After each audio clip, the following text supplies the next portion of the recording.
Hi, అందరూ ఎలా ఉన్నారు? ఈరోజు మీకు ఒక సరదా కథ చెప్పబోతున్నాను. ఈ కథ ఒక కోతి కథ. అనగనగా ఒక అడవిలో ఒక కోతి ఉండేది. అది ఒక చెట్టు నుండి మరొక చెట్టుకు వేలాడుతూ వెళ్తున్నప్పుడు దానికి ఒక రంగురంగుల బంతి కనిపించింది. ఆ రంగురంగుల బంతిని చూసి కోతి ఆశ్చర్యపోయింది. ఇది ఎవరి గుడ్డ అయి ఉంటుంది అని ఆలోచించింది. అది ఎవరి గుడ్డో తెలుసుకోవాలనుకుని తన స్నేహితుడైన గాడిద దగ్గరికి వెళ్ళింది. అయితే ఆ గాడిద దగ్గరికి ఆ గుడ్డును తీసుకువెళ్ళిన కోతి గాడిదను ఇలా అడిగింది, ఇది పులిగుడ్డు అయి ఉంటుంది కదా అని అడిగింది. అప్పుడు దానికి ఆ గాడిద, లేదు, పులిగుడ్డు కాదు, పులిగుడ్డు ఇంత పెద్దగా ఉండదు అని చెప్పింది. ఓ అలాగా అనుకుని ఆ కోతి మరియు గాడిద కలిసి వాళ్ళ ఇంకొక స్నేహితుడైన కుందేలు దగ్గరికి వెళ్ళాయి. కుందేలు వాళ్ళని చూసి, ఏంటి వీళ్ళిద్దరు ఇలా వస్తున్నారు, చేతిలో కూడా ఏదో ఉంది అనుకుంది.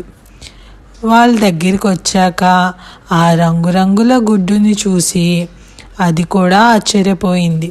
దగ్గరకు రాగానే కోతి కుందేలుని, కుందేలు, నువ్వు చాలా తెలివైన వాడివి కదా, ఈ గుడ్డు ఎవరిదో చెప్పు అని అడిగింది. అప్పుడు ఆ కుందేలు ఆలోచించడం మొదలుపెట్టింది. అప్పుడు కోతి, ఈ గుడ్డు జిరాఫీది కదా అని అడిగింది. దానికి ఆ కుందేలు, లేదు, ఇది జిరాఫీ గుడ్డు కాదు, జిరాఫీ గుడ్డు ఇంత రంగురంగులుగా ఉండదు అని చెప్పింది. వీళ్ళ ముగ్గురికి ఏమీ తోచక, సరే అయితే ఇంకో తెలివైన వారిని ఎవరినైనా అడగాలి అనుకుని ముగ్గురు కలిసి కొంగ దగ్గరికి వెళ్ళాయి. కొంగ దగ్గరికి వెళ్ళి కొంగని చూడగానే కోతి, ఏ కొంగ, ఇది ఏనుగు గుడ్డు కదా అని అడిగింది.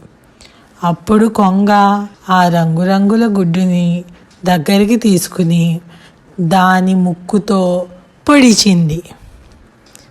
అంతే, ఆ గుడ్డులోంచి గాలి పుస్ అని బయటికి వచ్చింది.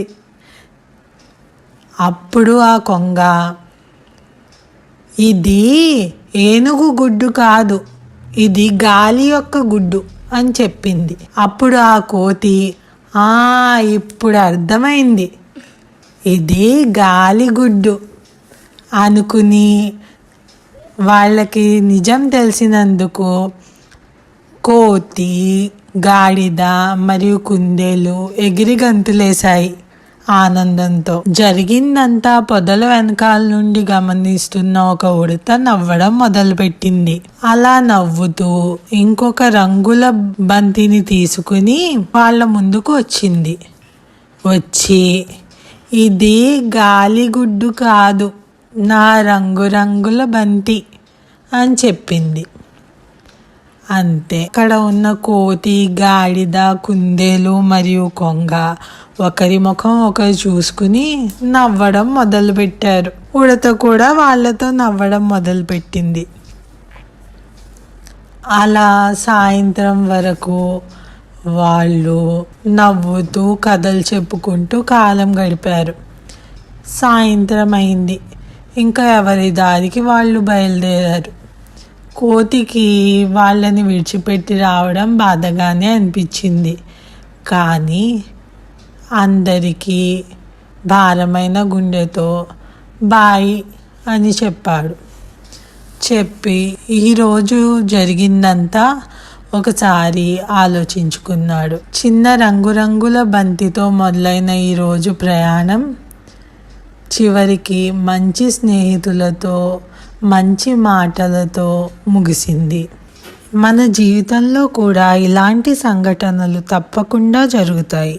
మన జీవితంలో సాధించే విజయం పెద్దదే అయినా చిన్నది అయినా ప్రతిదాన్ని మనం ఆనందించాలి. మీరు కూడా మీ చుట్టూ ఉండే ప్రశ్నలకు జవాబులను వెతకడానికి ప్రయత్నించండి. మీరు చేసే ప్రయత్నం కష్టపడి కాకుండా ఇష్టంతో సరదాగా ఆనందిస్తూ చేయండి. ఇది ఈరోజు కథ. మీ అందరికీ నచ్చింది కదా నా సరదా కథ?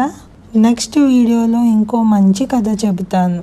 అప్పటి వరకు సరదాగా గడపండి. నా వీడియో మీకు నచ్చినట్లయితే ఈ వీడియోని లైక్ చేయండి, షేర్ చేయండి. నా ఛానల్ని సబ్స్క్రైబ్ చేసుకోవడం మర్చిపోకండి. ఉంటా మరి.